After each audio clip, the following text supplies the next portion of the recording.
In the early 80s, the idea of bringing the action of an arcade game home was unthinkable unless you were Ricky Schroder on silver spoons. They were far too big and expensive and thus out of reach. But that's exactly what Coleco did, sort of, with their line of tabletop arcade machines for the likes of Pac-Man, Frogger, and Donkey Kong in the early 80s. And now, more than 40 years later, a new wave of games have been released in the spirit of those original Coleco gadgets. We'll take a look at them right after this. This video supported in part by... Playing VR, I tend to sweat. It gives me an edge. So King of Nerds happens to give me an edge too. Let King of Nerds give you the edge. Bye, King of Nerds. Hey there, welcome back to GenXGrownUp. I'm John, and I am a GenXGrownUp. Thank you for taking the time to click on this video. The Coleco Revival series first popped up on Kickstarter sometime last year and quickly got over $50,000 in funding for their $10,000 goal. The promise was to preserve the classic shape of the originals, but with updated technology to deliver a more modern arcade gaming experience. And that's stated right here on the Kickstarter. And their first releases were to be Berzerk and Frenzy. I'm guessing somehow licensed prior to the Atari acquisition though. I should mention that when the first units arrived to backers, there were game-breaking display problems, but the company was pretty quick to respond with replacement boards, and so the units I've received for review are the corrected versions. So, what's it like to have a new Coleco-style arcade machine here in 2024? Well, let's find out. There's nothing particularly notable about the boxes. They're pretty much the same art all the way around. They do, of course, say that both are limited to a run of 5,000 pieces, and Berzerk in particular points out that it was originally slated for 1981 release before Coleco canceled the line, and we know how that turned out, and here we are now in 2024. And again, all the artwork pretty much the same all the way around, except on the back we get some kind of horizontally stretched out screenshots of what Berzerk and Frenzy look like. So why don't we get into these and see what the units themselves look like.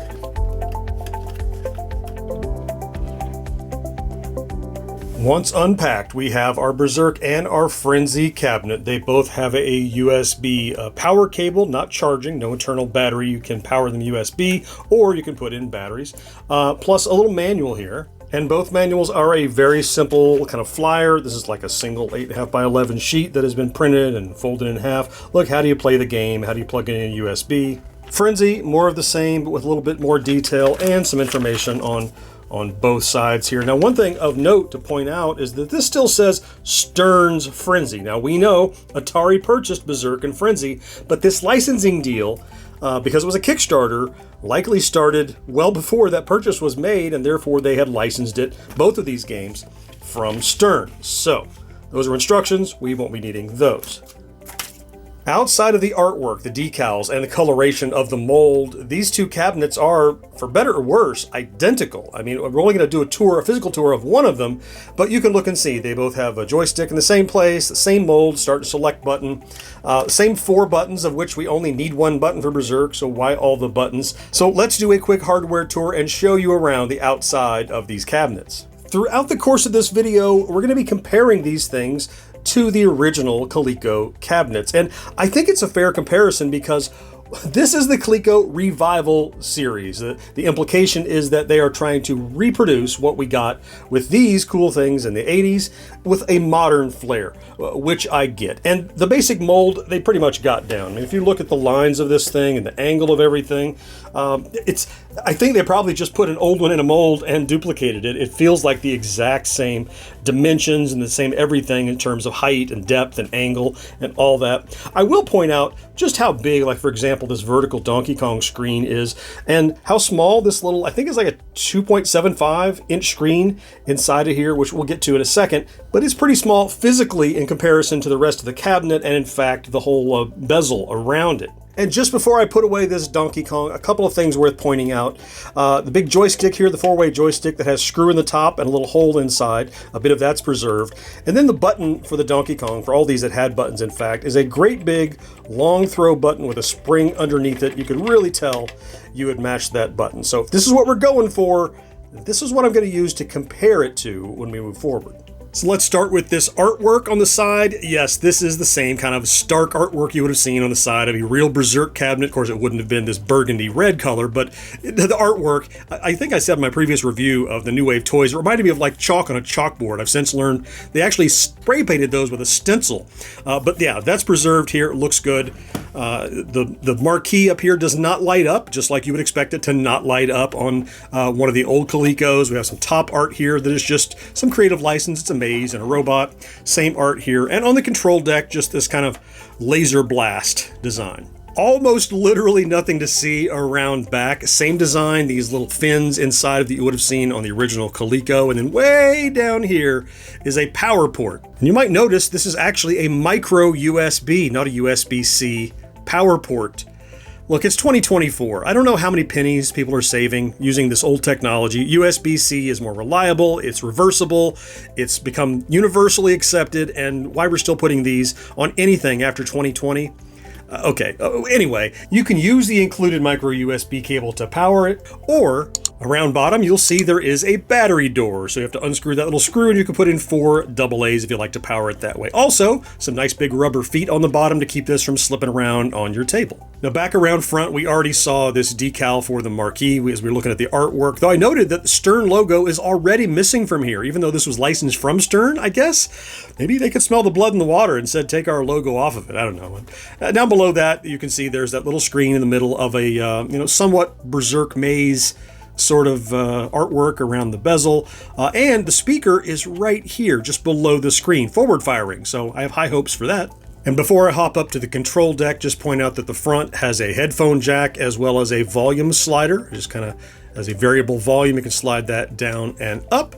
And then we have the control deck, and this is where we start to run into what is this Revival series trying to be? So first of all, the joystick very closely mimics the one we saw on Donkey Kong. It has the hole in the middle, there's no screw inside, but it feels like it is molded very similar to that short little stubby stick that we had on the original 80s Colecos. The buttons, however, yeah, almost no throw, very soft. Very flat. There's no click, a little mushy, plus a select and a start button. It feels like probably they just have little rubber membranes back there giving it the lift. And all of the cabinets, as I pointed out, Berzerk and Frenzy need 1 button. And they have they have 6 buttons. The original only needed on and off. Okay, I can see select and start, I get that.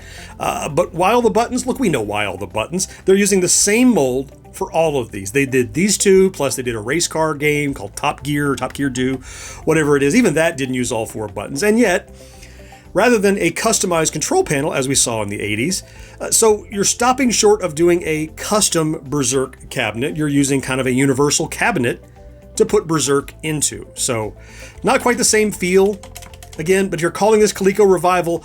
I'm going to keep calling out things that I see that feel inconsistent in terms of a revival of those old cabinets. And you can see what I mean here on the Frenzy, the exact same layout. Now, Berzerk and Frenzy should be the same, but again, why do I have all these buttons? Why are these 2 so oddly jammed together and these are farther apart? It just, I don't understand the controls here. A power on-off switch, of course, included. There's a quick tour around the hardware to get us started, and already you can see that very faithful to the original 80s era Coleco tabletop arcades.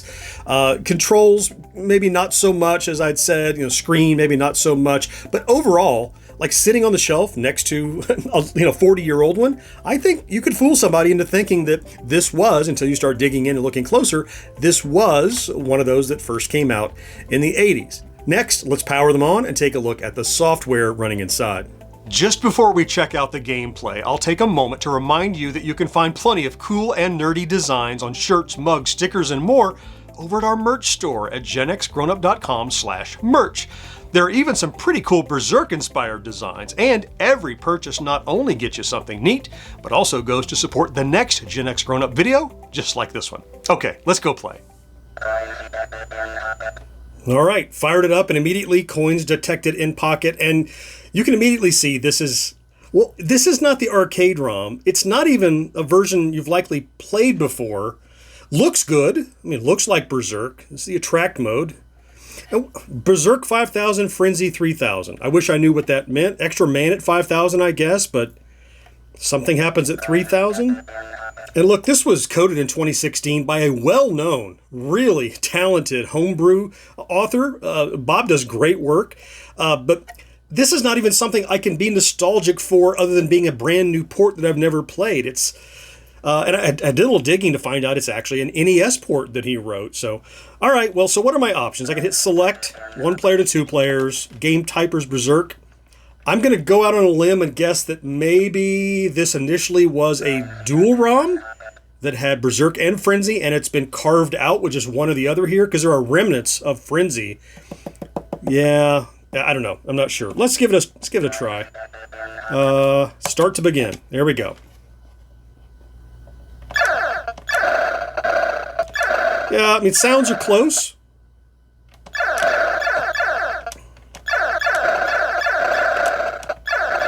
Yep, I suppose Evil Otto will be coming. And there are voice samples. There he is. And I gotta say, it's not very loud either. That front-facing speaker, imagine if it wasn't a front-facing speaker. I don't think... I mean, it's, I guess with the bullets and everything, the speech samples are quite a bit more quiet, it seems. I mean, this is a competent port, but it's not the Berzerk. Look, I was expecting to either play the real, original arcade version of Berzerk, or playing something that was more like what I would have seen in one of these cabinets in the 80s. And instead, I'm somewhere in the middle. I'm in neither place. It kind of damages the nostalgia that I'm here for, honestly. I don't have anything negative against the port, but in this packaging, it's not at all what I was anticipating. Can you imagine this Berzerk on your NES back in the day? Excellent Berzerk, nothing wrong there. Yeah, well, the humanoid's going to escape. Sorry, buddy. Yeah, now they're getting a little serious. It's one thing to deliver on the promise that Coleco made in the 80s. It's something else to over-deliver on the promise that they made in the 80s. It's somewhere between what I was expecting and what I didn't even know I wanted until I fired it up and realized it's not the nostalgia that I was banking on in this device. Let's try some Frenzy. Yeah, here, this time it says game type Frenzy. This is really starting to look like a Berzerk Frenzy combo ROM that got hobbled to play just one thing. It looks good. Look at the version of Frenzy here. Let's give it a try. Start. Again, decent port.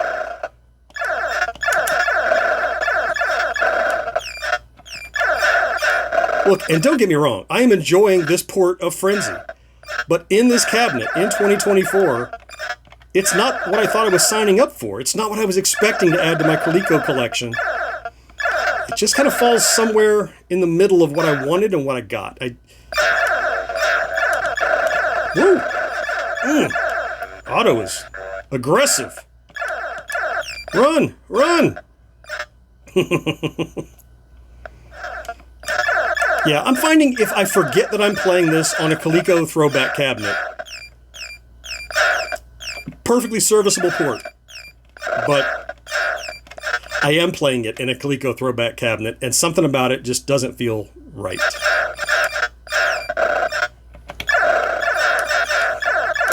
I'm finding it kind of hard to put into words my cognitive dissonance about what I'm feeling versus what I'm seeing, but yeah, I think we've seen enough. Let's try to summarize this and wrap it up. I am really torn about these units, and I spent several days with them trying to put my feelings into words. And I think it all comes down to 2 key points: timing and focus. Let's talk about timing first. If these had released in 1982, obviously mind blown. Similarly, if they hit in 92, stunning. But we live in the future, and both Berzerk and Frenzy are seeing a real resurgence of popularity thanks in part to the Atari Stern deal last year. Now you'd think that would mean higher demand, and it does, but it also means greater competition. These two toys retail for about $60 a piece and have one game each. And they're not even the real arcade game, but a nice port. Now, New Wave Toys just released their 1/6 scale cabinets, which have both games with the real arcade ROM. Yeah, tiny modification, I know, but for just a bit more than buying these two things. Now, maybe it's the jet lag of being a Kickstarter, but $50 to $60 a machine with the port of a single game seems out of touch with the market and oblivious to other offerings. And then there's focus. These Coleco Revival cabinets speak right to my heart. They look beautiful and immediately invoke my memories of those clunky old Coleco VFD games. But then when you power them on, well, it's something entirely different.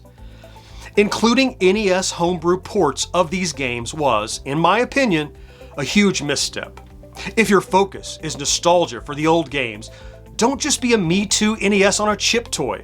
And stay with me here. Can you imagine if these cabinets instead had software that reimagined Berzerk and Frenzy as old VFD or fixed cell LCD games? Then not only would the cabinet have been throwback, but the game inside would have been equally exciting and different. Now you're delivering a total nostalgia package that isn't already being done a dozen other places. I know, I'm Monday morning quarterbacking here, and I am fond of the idea behind the Coleco Revival machines. But I really feel like they're trying to serve two purposes: invoke Coleco nostalgia and deliver a modern game experience. And like any multifunction device, I'm looking at you, scanner, copier, fax machine, the end result is a subpar delivery over what might have been possible if they just focused on one thing and did it well. But that's just me. If these things look right for you, well, the good news is they're currently on sale for just $100 a pair, and I'll throw a link down in the description where you can find them. Now, as usual, I will put links here and here to some other more recent Berzerk coverage I have done. I certainly hope you found something to enjoy in this video, and I cannot wait to talk to you again next time. Bye-bye.